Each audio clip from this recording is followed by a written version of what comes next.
Amor y responsabilidad. Estudio de moral sexual, Juan Pablo II. 21. Análisis de la sensualidad. En el contacto directo de la mujer y del hombre, una experiencia sensorial tiene siempre lugar en ambas personas. Cada una de ellas es cuerpo y como tal provoca una reacción de los sentidos, que da origen a una impresión acompañada muchas veces de una emoción. La razón es que, por su naturaleza, la mujer representa para el hombre, y el hombre para la mujer, un valor que se asocia fácilmente a la impresión sensorial que procede de la persona de sexo opuesto. Esta facilidad con la que los valores se asocian a la impresión y, por consiguiente, la facilidad con la que surgen emociones al contacto de personas de sexo opuesto está ligada a la tendencia sexual propia del ser humano por cuanto le es una energía natural.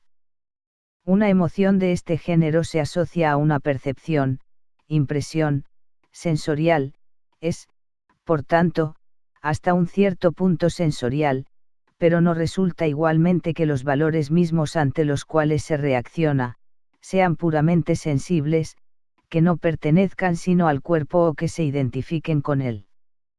Hemos dicho más arriba que las emociones penetran la vida del espíritu, porque la emoción es muchas veces provocada también por valores espirituales. Pero en el caso que nos interesa y en el que se trata del contacto directo de la mujer y del hombre, hay que contar con el hecho de que en la impresión va a grabarse desde luego ese contenido que, de una manera inmediata también, es perceptible por los sentidos. Así nace una imagen exterior de la otra persona. Es lo mismo que decir que esta imagen es únicamente un reflejo del cuerpo. No, es un reflejo de la persona de sexo contrario. Es la imagen mental que acompaña en la conciencia a la impresión que la indica. Pero no es ella la que causa la intensidad de la impresión, ni decide de la importancia de la impresión producida por un hombre sobre una mujer y viceversa. El uno hace una gran impresión sobre el otro cuando en su conocimiento se han visto sus valores. Los valores son el objeto de la emoción, son ellos los que, al asociarse a la impresión, contribuyen a su intensidad.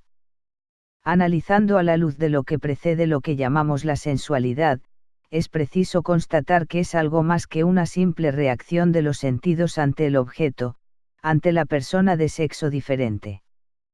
La sensualidad no consiste en el hecho de que el uno percibe al otro con sus sentidos.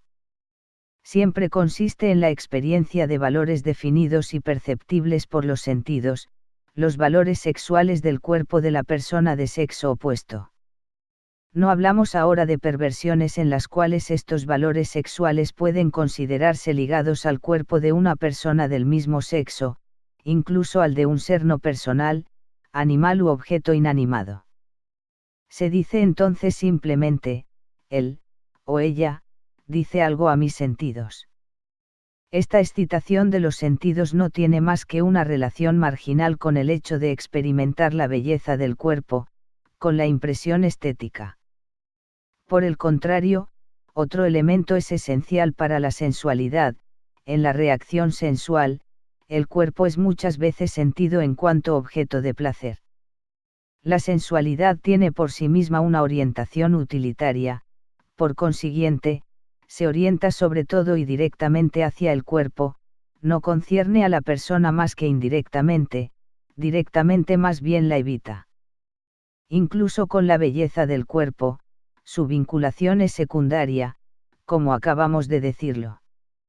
La belleza, en efecto, es esencialmente objeto de contemplación, la experiencia de los valores estéticos no tiene el carácter de placer, sino que, en cambio, provoca aquel gozo que San Agustín designaba con la palabra frui. La sensualidad empobrece, por tanto, la experiencia de lo bello, incluso de la belleza del cuerpo, porque introduce una actitud utilitaria respecto del objeto, el cuerpo es experimentado en cuanto objeto posible de placer. Esta orientación de la sensualidad es espontánea, instintiva, y, como tal, no es moralmente mala, sino ante todo natural. Para justificar esta opinión, habría que tener en cuenta las relaciones que existen entre las reacciones de los sentidos y la vida sexual del cuerpo humano. Pero el tratar de ello pertenece al biólogo, al fisiólogo o al médico. La sensualidad no se identifica con la vitalidad del cuerpo, la cual, en sí misma, tiene un carácter únicamente vegetativo y todavía no sensorial. Por esto encontramos manifestaciones de sensualidad que tienen una coloración sexual en los niños cuyo organismo todavía no ha alcanzado la madurez sexual. Aunque la sensualidad difiere de la vitalidad sexual, no se han de disociar, así como tampoco se han de disociar de las funciones vegetativas sexuales. La tendencia sexual se expresa en la vitalidad sexual por el hecho de que el organismo que posee propiedades masculinas tiene necesidad del organismo dotado de propiedades femeninas a fin de que sus vitalidades sexuales encuentren el término natural.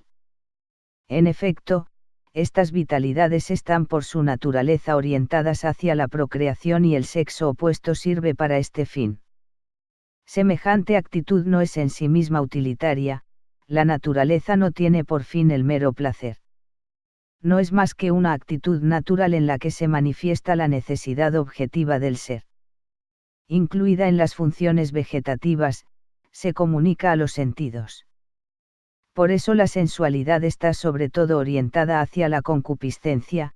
La persona de sexo contrario es aprehendida en cuanto objeto de concupiscencia, gracias precisamente a sus valores sexuales perceptibles en el cuerpo, porque es en él sobre todo en donde los sentidos descubren la diferencia de sexos. Estos valores penetran en la conciencia cuando la percepción va acompañada de una emoción que se siente no solamente en el psiquismo, sino también en el cuerpo. La sensualidad se religa con las reacciones del cuerpo, sobre todo en las zonas erógenas, prueba de que está vinculada estrechamente con la vitalidad sexual interna del organismo mismo. La orientación de la sensualidad sería natural y, como tal, bastaría a la vida sexual, si las reacciones sexuales del hombre estuviesen infaliblemente guiadas por el instinto, y si la persona del otro sexo, objeto de estas reacciones, no exigiese otra relación que la que le es esencial para la sensualidad. Pero, ya lo sabemos, la persona humana no puede ser objeto de placer. El cuerpo es su parte integrante, no se le puede, por tanto, disociar del conjunto de la persona, su valor y el de su sexo se fundan en el valor de ella. En ese contexto objetivo, una reacción de la sensualidad en la que el cuerpo y el sexo hacen el papel de objeto de goce posible, amenazaría de desvalorización a la persona. Apreciar de este modo el cuerpo de una persona equivale a admitir el hecho de gozarla. He ahí por qué la reacción de la conciencia ante los movimientos de sensualidad es fácilmente comprensible. Porque o bien se procura disociar artificialmente la persona de su cuerpo y de su sexo para considerarlos como objetos posibles de placer, o bien se aprecia la persona únicamente desde el ángulo del cuerpo y del sexo, es decir, por tanto, en definitiva, también en cuanto objeto de placer. Las dos actitudes son incompatibles con el valor de la persona. Añadamos que no puede hacerse cuestión en el hombre de una sensualidad pura, tal como existe en los animales, ni tampoco de su orientación infalible por el instinto. Por ello, lo que es enteramente natural en los animales, es, en el hombre, infranatural. El contenido mismo de la reacción sensual que implica la experiencia del cuerpo y del sexo como objeto posible de goce, indica que en el hombre la sensualidad no es pura, sino transmutada de cierta manera desde el ángulo del valor. La sensualidad natural pura, con reacciones guiadas por el instinto, nunca está orientada hacia solo el placer separado del fin de la vida sexual, siendo así que lo puede estar en el hombre. La mera sensualidad no es, por lo tanto, amor e incluso puede muy fácilmente convertirse en su contrario. A pesar de ello, hay que reconocer que en la relación hombre-mujer la sensualidad, en cuanto reacción natural ante una persona de sexo opuesto, es un material del amor conyugal, del amor de esposos. pero no cumple con ese papel por sí misma. La orientación hacia los valores sexuales del cuerpo en cuanto objeto de goce exige la integración, ha de insertarse en una actitud aceptable respecto de la persona, sin ello no será nunca amor. Ciertamente, la sensualidad está atravesada como por una corriente de amor de concupiscencia, pero si no se completa con otros elementos, más nobles, del amor, de los cuales se trató en la primera parte de este capítulo, si no es más que concupiscencia, entonces con toda certidumbre no es amor.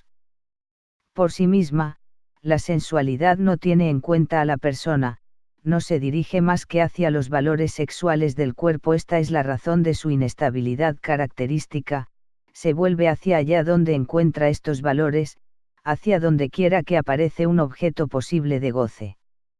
Los sentidos señalan la presencia de ese objeto, cada uno de una manera diferente. El tacto, por ejemplo, reacciona de manera diferente que los sentidos superiores, la vista y el oído.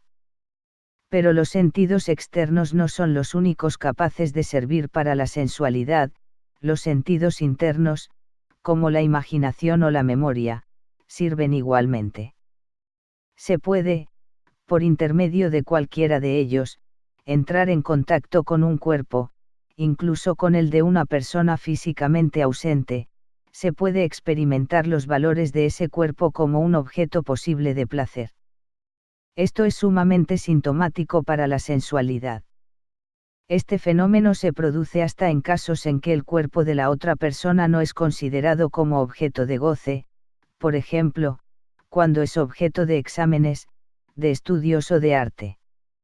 La sensualidad hace en tal caso una aparición en cierto modo lateral, intenta a veces influir en la actitud respecto del cuerpo y de la persona, en otros casos, no hace sino provocar en la conciencia un reflejo característico que demuestra que esta actitud podría ser atraída a la órbita de la sensualidad latente. Pero todo esto no prueba que la excitabilidad sensual, en cuanto innata y natural, sea moralmente mala.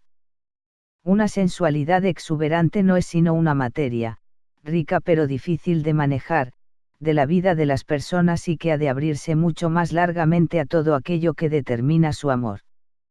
Sublimada, puede llegar a ser, a condición de no ser enfermiza, el elemento esencial de un amor tanto más completo cuanto más profundo. Hemos de dedicar ahora algunas palabras a lo que se llama sex appeal. Este término anglosajón no significa lo mismo que lo que nosotros entendemos por tendencia sexual. No tiene relación más que con la excitabilidad sensual y la sensualidad.